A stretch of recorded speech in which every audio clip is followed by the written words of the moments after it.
فی قلوبہم مرض. اب یہاں پر میم ساکن کے بعد دوسرا میم آ گیا، اس لیے ادغام شفوی ہوگا. میں نے جس طریقے سے میم کے قاعدے کے بارے میں بتایا کہ میم کے صرف 3 قاعدے ہوتے ہیں.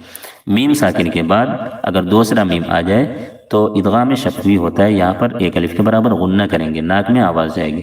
اور میم ساکن کے بعد جب با آ جائے تو اخفاء شفوی ہوتا ہے. یہاں پر بھی ایک الف کے برابر غنہ کریں گے، ٹھیک ہے.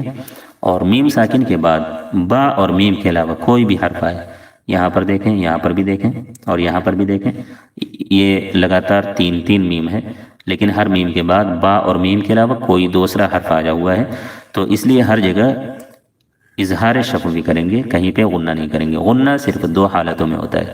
میم ساکن کے بعد اگر با آ گیا تو اخفاء شفوی، یہاں پہ غنہ ہوگا. میم ساکن کے بعد اگر دوسرا میم آ گیا تو یہاں پر بھی غنہ ہوگا. لیکن ان دونوں حرفوں کے علاوہ کوئی بھی حرف آئے میم